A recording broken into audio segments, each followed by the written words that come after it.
It is better to offer no excuse than a bad one.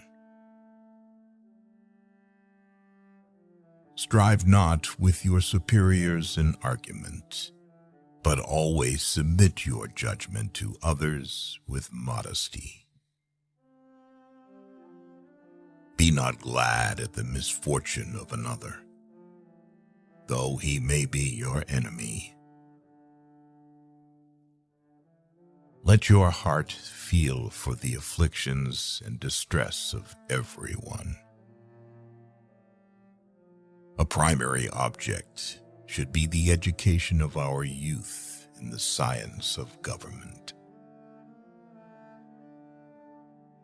If freedom of speech is taken away, then dumb and silent we may be led like sheep to the slaughter. Decision-making, like coffee, needs a cooling process. Worry is the interest paid by those who borrow trouble. We must consult our means rather than our wishes. True friendship is a plant of slow growth and must undergo and withstand the shocks of adversity before it is entitled to appellation. Be courteous to all, but intimate with few, and let those few be well tried before you give them your confidence. There is nothing so likely to produce peace as to be well prepared to meet the enemy. A bad war is fought with a good mind. 99% of failures are the ones who make excuses. Individuals entering into society must give up a share of liberty to preserve the rest. Real men despise battle, but will never run from it. Labor to keep alive in your breast that little spark of celestial fire called conscience. Guard against the impostures of pretended patriotism. To be prepared for war is one of the most effectual means of preserving peace. There is nothing which can better deserve our patronage than the promotion of science and literature. Knowledge is in every country the surest basis of public happiness. To persevere in one's duty and to be silent is the best answer to calumny. Human happiness and moral duty are inseparably connected. It is better to be alone than in bad company. Few men have the virtue to withstand the highest bidder. A sensible woman can never be happy with a fool. Let us therefore animate and encourage each other, and show the whole world that a free man, contending for liberty on his own ground, is superior to any slavish mercenary on earth. Associate yourself with men of good quality, if you esteem your own reputation, for 'tis better to be alone than in bad company. It is best to be silent, for there is nothing more certain than that it is at all times more easy to make enemies than friends.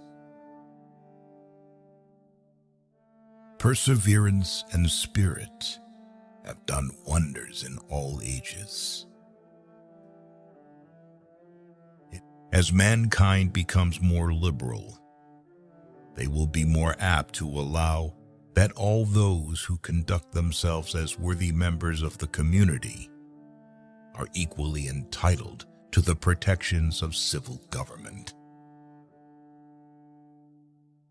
The turning points of lives are not the great moments. The real crises are often concealed in occurrences so trivial in appearance that they pass unobserved. The harder the conflict, the greater the triumph. Experience teaches us that it is much easier to prevent an enemy from posting themselves than it is to dislodge them after they have got possession. Happiness depends more upon the internal frame of a person's own mind than on the externals in the world. We should not look back unless it is to derive useful lessons from past errors, and for the purpose of profiting by dearly bought experience. Those who have committed no faults want no pardon. We are only defending what we deem our indisputable rights. Discipline is the soul of an army. It makes small numbers formidable, procures success to the weak, and esteem to all. Paper money has had the effect in your state that it will ever have, to ruin commerce, oppress the honest, and open the door to every species of fraud and injustice. A knowledge of books is the basis upon which other knowledge is to be built. To encourage literature and the arts is a duty which every good citizen owes to his country. The great rule of conduct for us in regard to foreign nations is, in extending our commercial relations, to have with them as little political connection as possible. Never attach where it is obvious. The nation which indulges towards another an habitual hatred or an habitual fondness is in some degree a slave.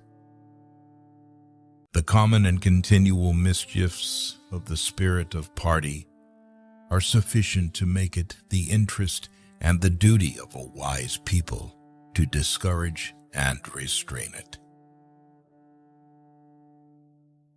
No punishment, in my opinion, is too great for the man who can build his greatness upon his country's ruin.